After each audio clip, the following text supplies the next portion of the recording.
What can ancient pottery artifacts reveal about the firing temperatures of the original pottery? And then what other issues or inferences could be explored? In this video, I will focus on the firing temperatures of ancient pottery as one part of the full life cycle of how people made and used these objects, and then how the artifacts entered into the archaeological record. In terms of the making of the pottery, the final steps were the drying and the firing. The step of drying was necessary for ensuring the thorough and even distribution of the heat while firing.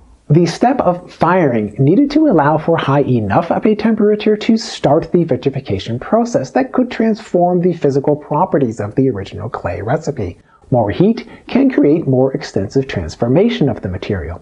Just looking at a piece of broken pottery cannot allow for direct measuring of the firing temperature in terms of a precise measurement of perhaps 850 degrees or 1105 degrees centigrade.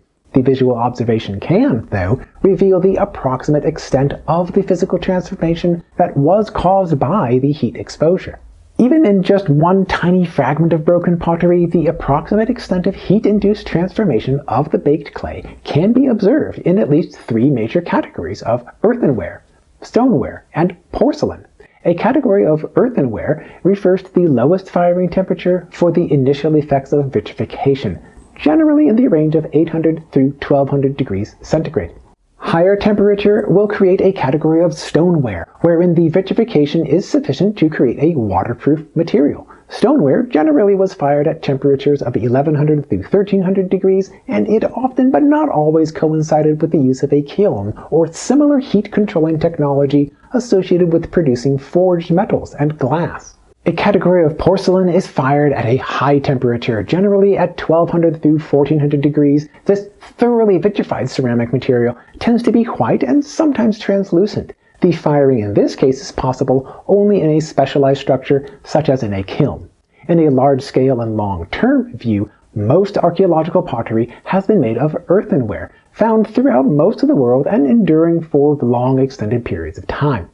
Stonewares and porcelains have been produced more recently and only in some regions of the world. Most stonewares and all porcelains have been produced during historical periods with written chronicles of their contexts. Different research questions, methodologies, and technical observations would apply when considering earthenware, stoneware, and porcelain artifacts. In profile view, some pottery fragments could display relics of their firing environments. If the fire was open with more oxygen interacting with the pottery, then the oxidized condition could create more reddish color. If the fire was closed with little or no oxygen interacting with the pottery, then the reduced condition would create a black coloring. Firing cores could appear differently in fine versus coarse clays due to the ability of heat or oxygen to penetrate through the material. Similarly, the inclusions, temper, or filler material in the clay fabric recipe can affect the thoroughness or evenness of the firing. Other differences could occur when organic matter such as wood or leaf material was touching the surface of the pottery during the firing process. In some cases, experiments with reheating the pottery fragments can identify the point when the raw material begins to transform in its color, mass, or texture, as a potential indication of the original degrees centigrade of the original firing temperature. The results are not always accurate or reliable. Realistically, the precise firing temperature might not add much useful new knowledge. In most cases of analysis of ancient pottery, the baseline information would involve ascertaining the general firing temperature category of earthenware, stoneware, or porcelain. Next, finer details may or may not even be necessary depending on the scope of the research questions that are being asked.